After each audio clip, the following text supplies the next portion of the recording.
Namaskar.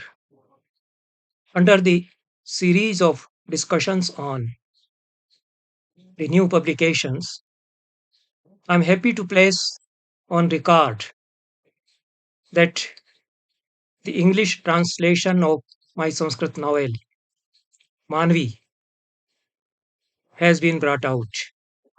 I have just received the author's copies yesterday only. It has been published by Vani Publications. The novel in Sanskrit was published 2 years back with Hindi translation, and immediately after its publication in Sanskrit, it drew the attention of some of the eminent critics and lovers of literature. It has also received the Sahitya Akademi's award for children's literature in Sanskrit this year. The award has just been announced. I don't want to say much about this novel. Critics like Professor Krishna Kumar, a very eminent educationist and himself a well known author of children's literature in Hindi, and Professor Anamika, a renowned poet, Sahitya Akademi Award winner, and Professor of English. Professor Alok Bhalla, well known author in English. Dr. Praveen Pandya, an eminent critic and poet in Sanskrit, and some of the others who are concerned with literature in Sanskrit or literature in general. They favorably reacted to this novel. The novel, as I view it, is a frantic call to save this earth. And it is written, of course, for children. The grown up children can read it. Those who have nourished a child within, they would love it, I hope. There is a child within us. Sometimes sometimes she is butchered. Otherwise, she lives within us. The child that looks at the world with wonder.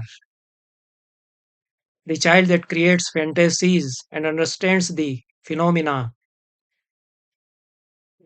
through metaphors and fantasies. I don't want to say much about this novel. I would like to read out the passages which are here on the blurb of this work. Professor Krishna Kumar had earlier written an article in Indian Express Daily in its Sunday issue about this novel. And some of the lines from that article, which was about this novel, have been cited here on the blurb. I will only read those lines. They are by Krishna Kumar, eminent critic and educationist. Radha Vallabh Tripathi's novel compels us to look in a different direction towards, towards ourselves, the way we live and think. Raghu, the child hero of Manavi, learns this truth the hard way by going through heart-rending dilemmas over his role in Manavi's distress and survival. Through her existential struggle, we face a terrifying lesson in guilt. Manvi goes to the heart of the matter, the background of the moral bond between nature and mankind. This bond has now been deftly replaced by a new one between dispensers of comfort and reminders of concern. The young, with their education and the young with their education crippled, have no chance to make sense of what is going on. The depth of Tripaঠি's indignation has given him a creative grip on the crisis. His stature as a scholar of Sanskrit permits him a level of confidence that few contemporary writers can afford. Radhavallabh Tripathi's Manavi could help shape young minds, change the conversation on climate change. Anamika had also written an article, beautiful article on this novel, and two paras from her write-up have been cited here on the blurb. I will read out these two paras. Almost like William Blake, the Sanskrit scholar and writer of repute, Professor Radha Vallabh Tripathi has responded hour, to the call of the hour by creating an inner generic, quote unquote, echoing green text for young adults, where a schoolboy from a drought affected area creates a unique bond with Manavi, a Rajhansini left behind by her own flock. With a delicate sense of humor, the novella goes on exposing ministers, the bigwigs who pay only a lip tribute to the noble projects like the one initiated by Salim Ali. The novella is commendable also for its keen insights into the lives of common masses, peasants, and other people who have nowhere to go and nothing to spend. The story is an inner generic mix in the sense that it carries the flavors not only of a fable but an allegory that also of a travelogue and a decent romance. The circus goes to places, even to Moscow, where Raghu meets Valentina, and soon after that, he succeeds in connecting Manvi to Anant, Manvi's old friend from the flock.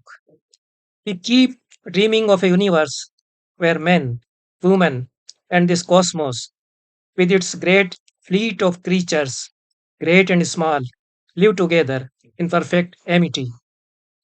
Professor Tripathi has built a utopia around the notion of the universe being an interconnected web.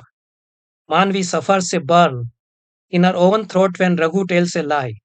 Such a tender connect has a poetic import of a high order.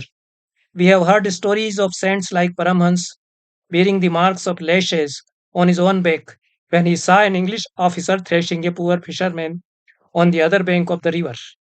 Tripathi has done justice to many such intertexts which keep flying in the novella with the grace of swans. These are some of the opinions.